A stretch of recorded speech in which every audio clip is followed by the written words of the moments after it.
Hey, it's Peter. On today's segment, we are doing a festive hot chocolate. Let's dive in.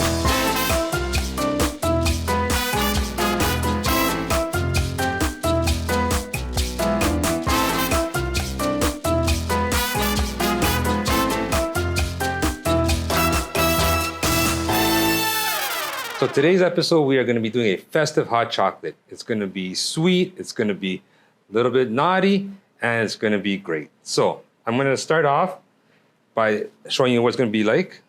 This here is just a little teaser of what to expect because I like it. So you're going to have a dark chocolate here. You can use any dark chocolate mix powder you want. I like this one because it's darker. It has more of a stronger taste to it. So you're gonna take about a tablespoon of that into your mug. This is the mug that I mix it in, but this is the presentation mug. And I'll show you guys in a second. So you're gonna take a good heaping tablespoon of it, maybe a little bit and a half, depending how rich you want it. And you can use milk, you can use half and half cream.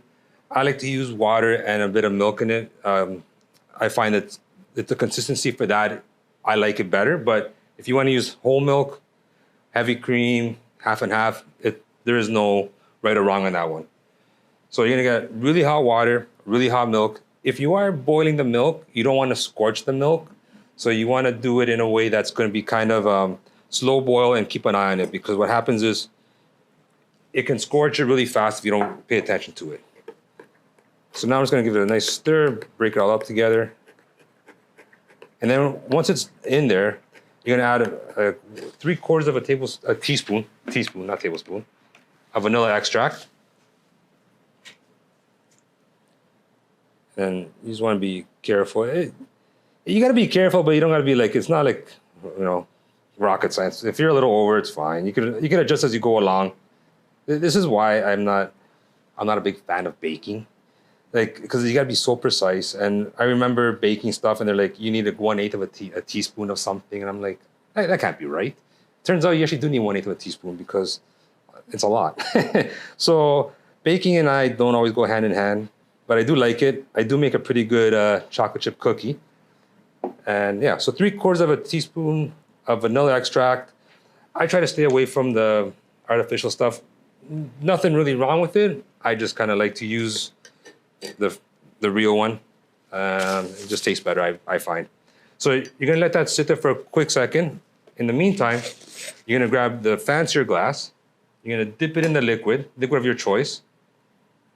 And you wanna get the rim nice and wet. And then you're gonna just kind of push it into any of the sugar that you want. It can be white sugar, red sugar, like I had it here for the festive one. Chocolate chip crunches is good. The chocolate sprinkles are not the best. I find they don't stick as much and it doesn't look as good. So if you're gonna use a chocolate, I would recommend like a dark chocolate crumbled up, or just go with the sugar. They have so many varieties of colors. It'll be awesome. So once that's in there, you let it sit for a bit. We're gonna add a little bit of sugar. I'd probably put maybe 1/2 teaspoon of sugar. If you want it sweeter, you can put it sweeter. But we're also gonna add a little bit of the Baileys here, which is a nice touch to it. Stir that in there, let that sit for like another couple seconds while everything melts. So you're gonna pour in your Baileys first. Now, regular Baileys is good. This is the festive one. This is that the red velvet cupcake. It's good, it's got a nice sweetness to it. And now, you're gonna grab your hot chocolate, you're gonna pour it in over a cup because it might get a little bit messy. I'll clean that up. And with the magic of television, it's all good. And moving forward with that, I'm now gonna add the next step to this awesome festive hot chocolate is the best part, the whipped cream. Because you can't go wrong with whipped cream. I like it. Who doesn't like whipped cream? And that, my friends, is a festive hot chocolate. Cheers.